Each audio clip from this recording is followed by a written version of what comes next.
히브리서 4장 14절에서 16절인데 이 문맥의 흐름상 문맥상 12절로부터 보긴 했지만 12절에서부터 16절까지 봅시다. 히브리서 4장 12절에서 16절까지입니다. 우리 한 목소리로 같이 합독합시다. 12절부터 읽습니다. 시작.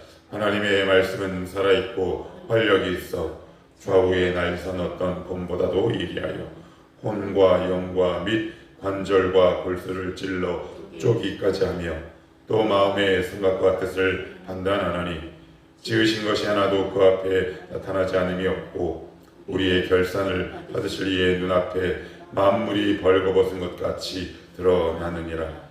그러므로 우리에게 큰 대제사장이 계시니 승천하시니 곧 하나님의 아들 예수시라.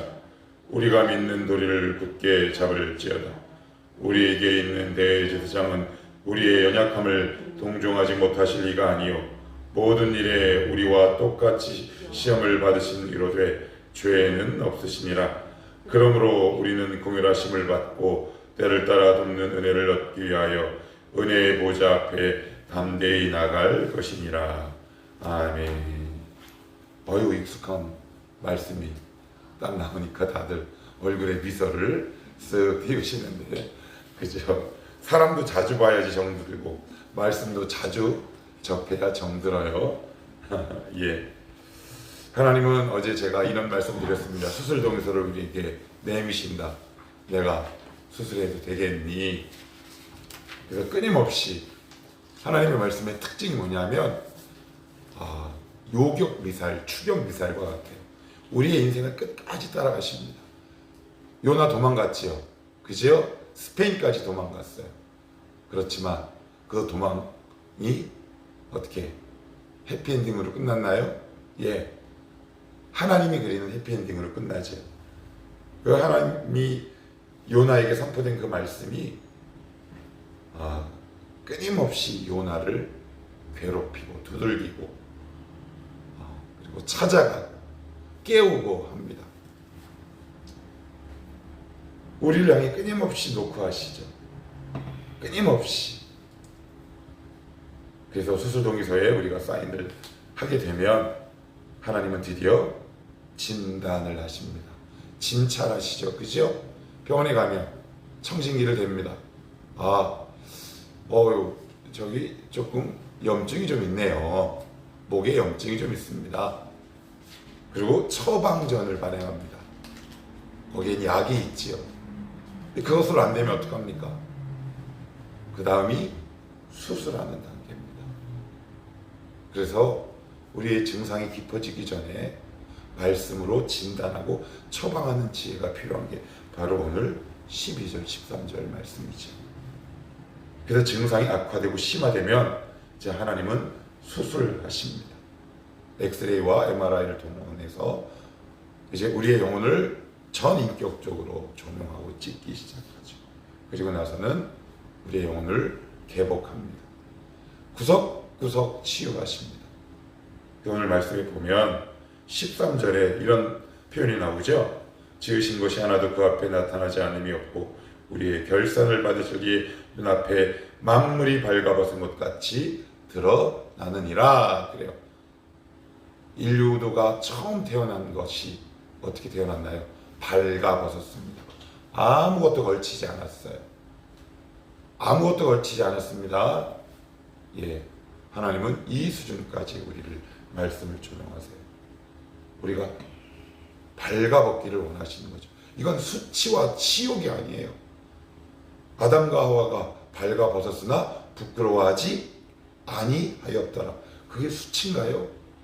발가벗었음에도 불구하고 부끄러워하지 않았다는 것은 친밀감이죠. 친밀감입니다. 말씀이 우리를 전인격적으로 치유하십니다. 진폭의 그 크기도 넓고 크고요. 우리가 이만큼 했는데 아니요. 더 깊이 치유하십니다. 그래서 그 영혼과 그 인격이 정말 쑥쑥 자랐는데, 그러면 이 말씀이 고치고 수술하고 치유하는 그 대상과 목표 지점은 어디냐?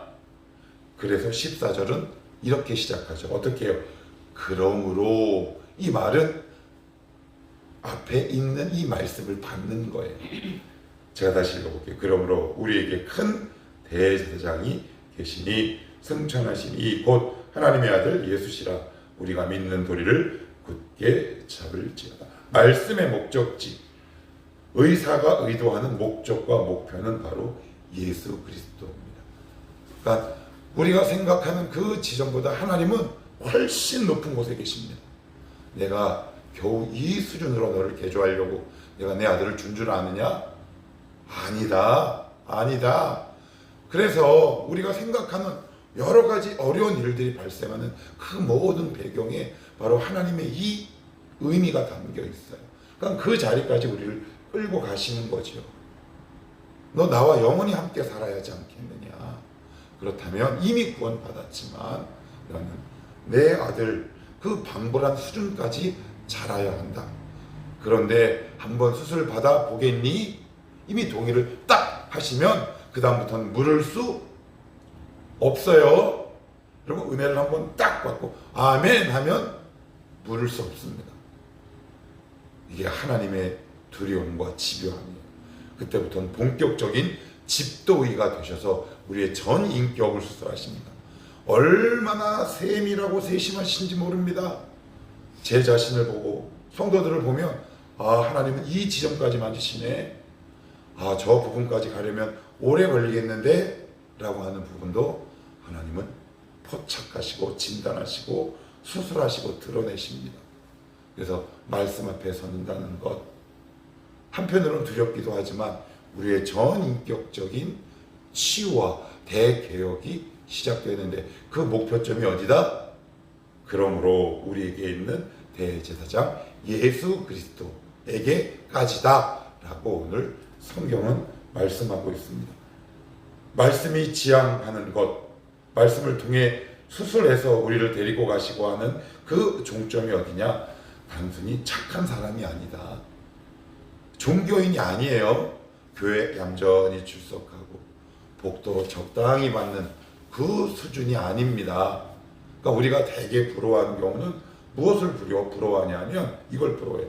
교회 평탄하게 나오고 아무 일 없고 자식도 어느 정도 잘 되고 하나님과 나 사이도 그렇게 뜨겁지도 않고 적당한 적정거리를 유지하면서 하나님 나를 괴롭히지 말고 우리는 적당히 타협하지요. 그래요, 안 그렇습니까? 우리의 원하는 바가 뭔지 아세요? 적당히 타협하는 거예요. 하나님 너무 괴롭히지 마십시오. 너무 많이 은혜 주지 마십시오. 맞습니까? 아닙니까? 너무 큰 은혜를 받으면 너 이상하게 변하는 거 아니야? 그래서 우리는 늘 적정거리를 두지요. 하나님 딱 여기까지입니다. 그 대신에 제가 떠나지도 않을게요. 그러니 돈도 좀 주시고 그리고 조금 안락하기도 해도 좀 주시고 우리 자식들도 조금 좀 그래도 좀 생각해 주셔 라는 것이 우리의 목표 지점이에요. 근데 하나님은 국물도 없습니다. 우리가 기대하는 것과 차원이 다른 지점으로 우리를 끌고 가시죠. 그러니 우리의 삶이 혼란스러울 수밖에 없어요. 끌려가면서 뭐가 보여요? 종교인이 보이죠. 아유, 하나님 너무하십니다. 저 인간은 대충 믿어도 잘 먹고 잘 살더만. 근데 그것이 시간이 지나면 얼마나 큰 은혜였는지 지금은 몰라요. 아이들은 모릅니다. 아이들은 지금 이 훈육하는 부모의 마음을 몰라요. 그러나 시간이 지나면 그때 내가 그 아빠의 따끔한 훈계와 종아리, 회초리가 아니었다면 어땠을까? 그 영혼이 크면 시집 장가 가면 알게 되듯 우리도 장성한 분량에 이르게 되면 알게 된다. 그래서 말씀을 통한 여러 가지 훈련과 처방과 수술이 목표하는 지점은 누구에게까지다? 예수 그리스도 대제사장까지다. 그러니 그래서 제가 이 말씀 여러 차례 드리죠. 우리는 언제까지요? 입관 예배 드릴 때까지 자라야 한다. 그래서 여기서 그 다음에 이렇게 성경은 이야기합니다. 우리에게 있는 대제사장은 우리의 연약함을 14절 그러므로 우리에게 큰 대제사장이 계시니 승천하신 이 곧 하나님의 아들 예수시라.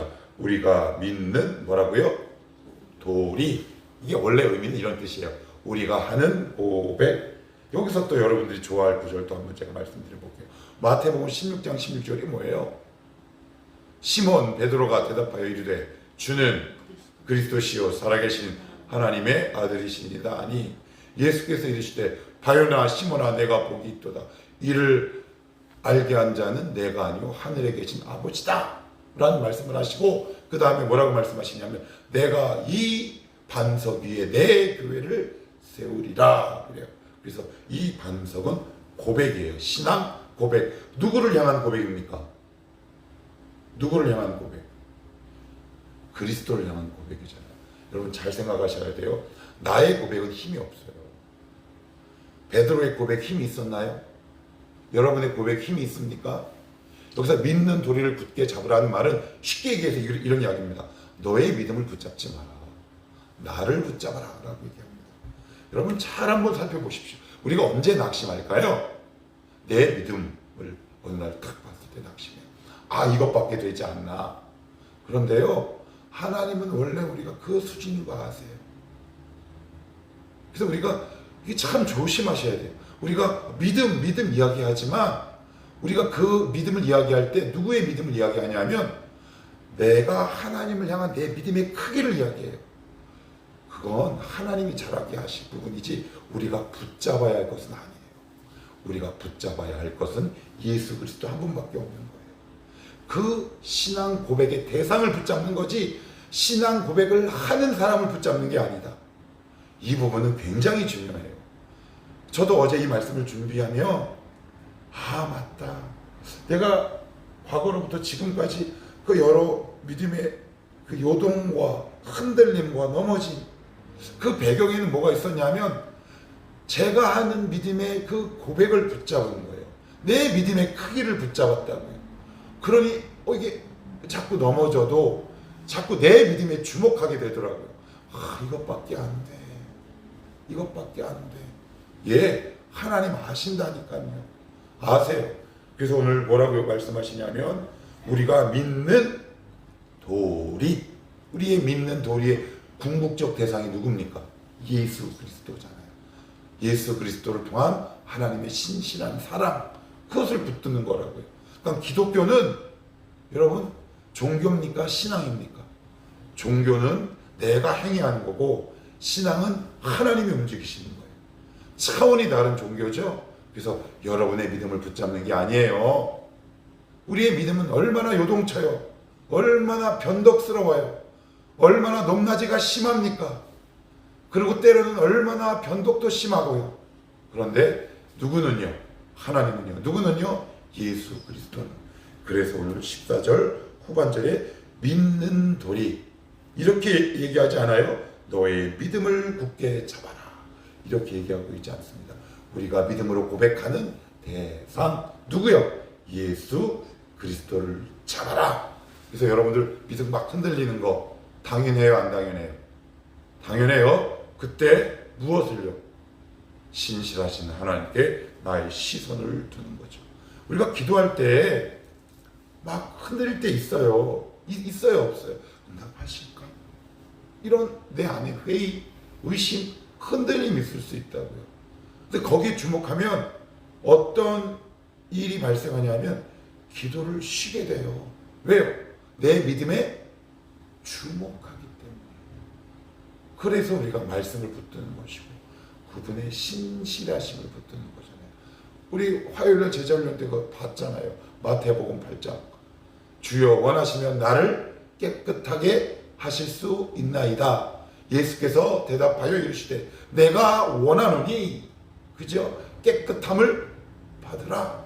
그 말씀의 깊은 의미가 뭐겠습니까? 하나님이 나보다 더 원한다라고 얘기하고 있는 거죠. 예수 그리스도 하나님의 긍휼에 우리의 믿음의 기초를 쌓아두는 것, 말씀을 붙들고 기도하는 것, 그것이 내 믿음에 주목하는 것보다 훨씬 더 중요해요. 그래서 우리는 자꾸 하나님 제 믿음을 크게, 물론 그 기도해야 하지요. 근데 그보다 더 중요한 건 내 믿음에 주목하는 것이 아니라 하나님의 말씀에 주목하는 것, 그리스도께 주목하는 것이 우리의 믿음의 출발이다. 그러니까 여러분 믿음 보면 자꾸 좌절해요. 이것밖에 안 되나? 예, 우리 원래 그거밖에 안 돼요. 오죽하면 주님이 이렇게 말씀하셨어요. 너희 안에 무슨 씨? 겨자씨. 겨자씨 보신 적 혹시 있으세요? 저는 신학교 때 봤어요.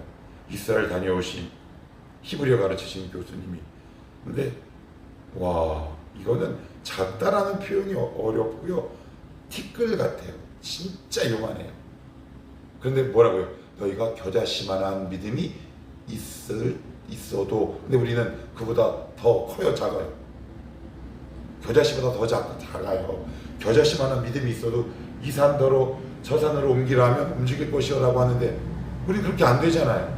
그러니까 우리의 믿음에 주목하지 마시고 말씀을 붙드는 것이다.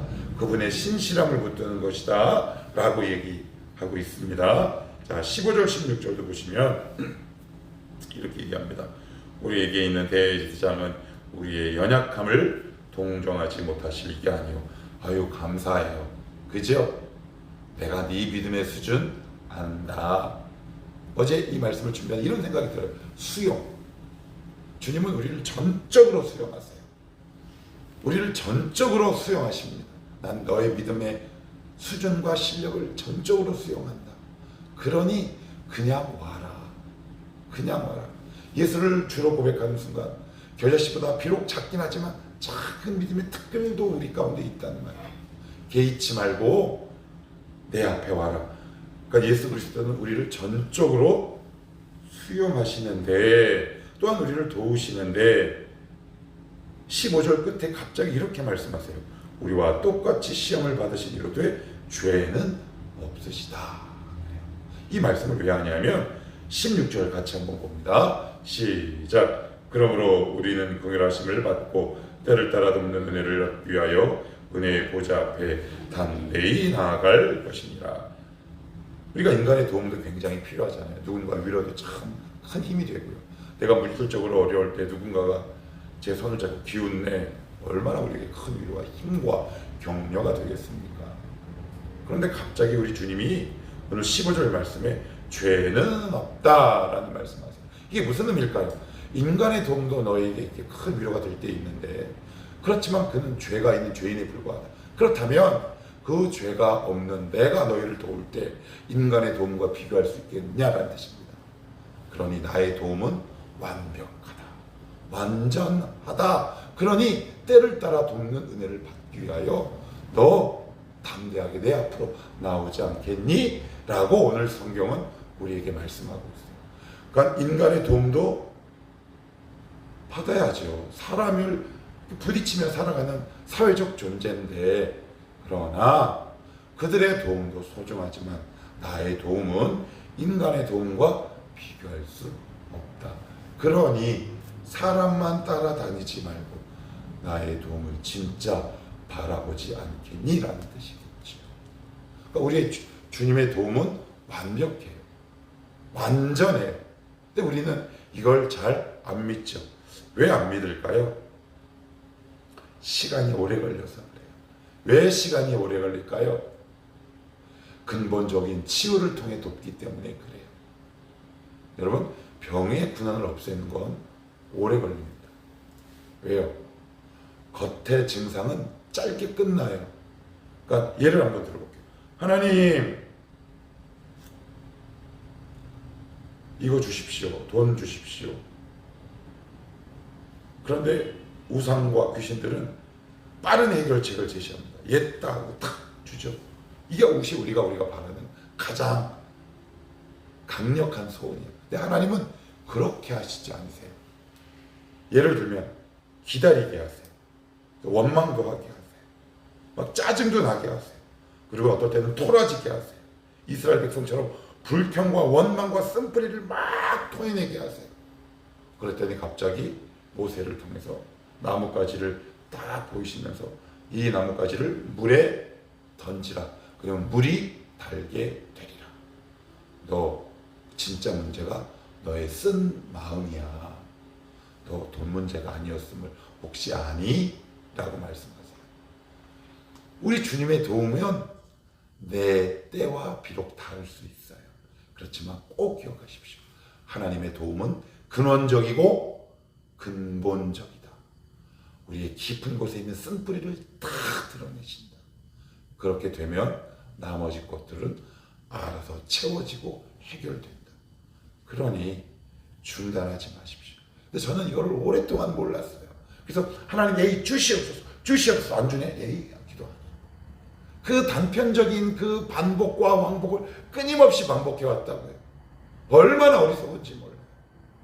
하나님이 정말 주시려고 하는 것이 내 목전에 있는데 내 기도의 문제의 핵심은 바로 이것인데 하나님은 이것 주세요, 돈 주세요라고 기도하지만 그 기도를 받으시고 허락하시고 통과하셔서 이 지점까지 우리를 끌고 가시는데 우리는 당장 눈앞에 인간의 도움보다도 못한 이 하나님의 어줍지 않은 도움, 이런 고백 있지 않습니까? 불신앙이죠. 그 단계를 뛰어넘으십시오.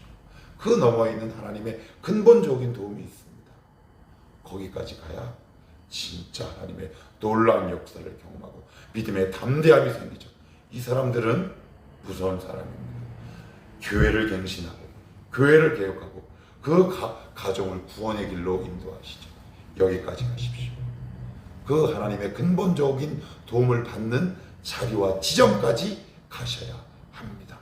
지금 여러분이 당장 원하는 것이 응답되지 않습니까? 기대하시라 개봉박두. 하나님의 도우심은 근본적이고 초월적이고 그리고 가장 완벽한 도움이다. 이것을 믿고 그 믿음의 길을 계속 걸어갈 때 하나님이 여러분과 제가 생각할 수 없는 그 믿음의 선물을 허락하십니다. 너희가 구하는 것이나 원하는 것 위에 더욱더 능히 하실 이에게 세세토록 영광이 있을지어다. 사도 바울은 그렇게 말씀하고 있습니다. 그 고백이 저와 여러분의 고백이 되시기를 축복합니다.